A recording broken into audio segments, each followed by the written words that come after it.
entendido. Si no podemos apagar el fuego del decorado, controlamos nuestra respuesta al calor. Muy bien visto. Ahora bien, si somos actores en la escena final de esta quinta iteración, la siguiente pieza del puzzle es el conflicto. Toda película necesita un conflicto, y aquí Gabriel da un volantazo enorme. Destierra por completo nuestra concepción tradicional del bien y el mal y la sustituye por una guerra total entre la luz y la oscuridad. Ese reemplazo de términos no es mera semántica, ¿eh? Cambia toda la base operativa de su filosofía. El documento argumenta que el bien y el mal son conceptos locales, subjetivos y, sobre todo, herramientas de supervivencia biológica y social. Claro, pensándolo bien, lo que para una civilización antigua era bueno, como, no sé, hacer un sacrificio humano para que lloviera y la tribu sobreviviera, hoy nos parece la máxima aberración. Totalmente. Es decir, el bien y el mal funcionarían como simples actualizaciones de software. Parches temporales que las sociedades instalan para no matarse entre ellos en un momento histórico concreto.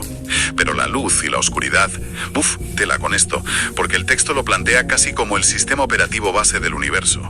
Siguiendo con esa analogía informática, la luz y la oscuridad serían el código fuente subyacente.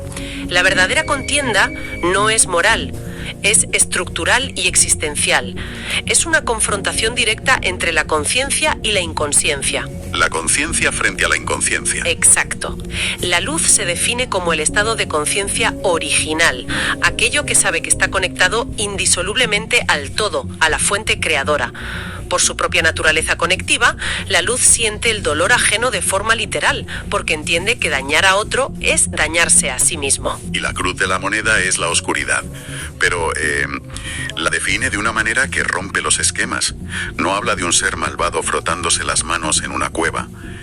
La oscuridad, según esto, es simple y llana inconsciencia. Eso es. El texto dice literalmente que tiene un ego que se lo pisa de lo grande que es y que su único objetivo es negar su propia divinidad, cortando su conexión con el todo. Pero aquí tengo que lanzar una objeción. Adelante. Si la oscuridad es solo ignorancia, una especie de ceguera existencial o aislamiento, a ver, ¿cómo es posible que sea tan sumamente activa, destructiva y eficiente en el mundo material? La respuesta a esa objeción radica en la mecánica del aislamiento. El autor postula que la oscuridad es implacable precisamente porque su ceguera la aísla del tejido empático del universo. Si una entidad o una persona se percibe a sí misma como completamente separada del resto, carece de cualquier freno emocional frente al sufrimiento ajeno. Madre mía, para visualizar esto en el día a día, no estamos hablando de típico villano de película, estamos hablando de cómo opera esa falta de empatía a nivel cotidiano. El texto sugiere que alguien capaz de desahuciar a una familia o de iniciar un bombardeo no lo hace necesariamente porque adore el mal, sino porque, en su miopía existencial, los demás no son reales. Claro, son solo obstáculos. Eso es. Obstáculos o recursos para la supervivencia de su propio ego. Ese es el mecanismo. Al no sentir el todo, la oscuridad opera en un estado de pánico solipsista continuo. Cualquier nivel de destrucción está justificado si sirve para perpetuar su dominio temporal, porque sencillamente no percibe consecuencias más allá de sí misma. Y aquí llegamos al punto donde el material original pisa el acelerador a fondo. Porque si la oscuridad opera desde esta ceguera egoica, necesita canales para manifestarse e infectar a la sociedad. Según Gabriel, las guerras no son un defecto genético humano. Afirma que la humanidad original, lo que él llama la cepa de luz del Padre Viviente, fue contaminada desde sus orígenes.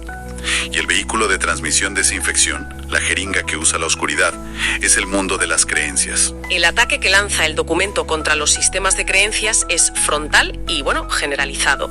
Define explícitamente los credos religiosos, las ideologías políticas y los modelos económicos de explotación como herramientas de la oscuridad, diseñadas meticulosamente para mantener a las conciencias adormecidas y divididas. Pero a ver, paremos un momento. ¿Cómo funciona exactamente esa infección? ¿Cómo logra una simple creencia apagar la empatía innata de esa cepa de luz? El texto sugiere que el mecanismo de infección se alimenta del miedo a lo desconocido y de la necesidad de certidumbre. Imaginemos a los primeros humanos aterrorizados por su entorno. La oscuridad, en términos metafóricos, ofrece un trato envenenado. ¿Qué tipo de trato? Proporciona una creencia rígida, un dogma absoluto que ofrece seguridad y pertenencia a un grupo. Nos dice, los dioses están con nosotros, no con la tribu de enfrente. Pero el precio de esa certidumbre es ceder la soberanía interior y anular la empatía hacia quienes no comparten la creencia. Claro, te doy seguridad, pero a cambio tienes que estar dispuesto a aniquilar al hereje. Es brutal. Pero ojo con esto, porque el autor no se queda en la política o la religión, sino que mete en el mismo saco de la oscuridad a los paradigmas científicos. Y esto sí que plantea un dilema gordo. Desde luego que sí. Históricamente, el método científico ha sido la herramienta para salir del oscurantismo religioso buscando verdades empíricas. Insinúa Gabriel que la ciencia es también una trampa de ceguera espiritual. Yo le daría una vuelta a esa interpretación. Si analizamos el contexto global del manifiesto, la crítica no parece apuntar a la curiosidad o al descubrimiento empírico per se. El dardo va dirigido al cientificismo, es decir, a la elevación de la ciencia a la categoría de dogma incuestionable. Vale, entiendo el matiz. Gabriel repudia cualquier sistema externo que exija una fe ciega y divida el mundo en bandos. Cuando un paradigma científico se utiliza para dictar verdades absolutas que no admiten debate o para menospreciar facetas humanas que no encajan en una hoja de cálculo, se convierte, según su lógica, en otra herramienta de control. Soberanía interior. Me fascina la contundencia de esa idea. En el fondo, lo que dice es que en el instante en el que permites que una ideología, un clérigo o incluso un titular pseudocientífico te dicte a quien debes odiar o despreciar, ya has sido hackeado por la oscuridad. Esa división empuja a la gente a justificar barbaridades bajo la bandera de ellos contra nosotros. Y el resultado de esa división, alimentada por las creencias, es lo que el texto denomina el suicidio colectivo hacia el que nos dirigimos en esta humanidad 5.0. Lo cual nos arrastra a la pregunta más apremiante de toda la inmersión.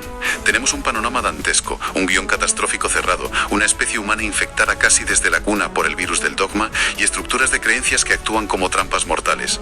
Ante este nivel de desesperanza, ¿qué as de la manga esconde el autor? Buena pregunta. ¿Qué puede hacer el individuo de a pie para sobrevivir a este infierno y ganar ese codiciado Oscar evolutivo?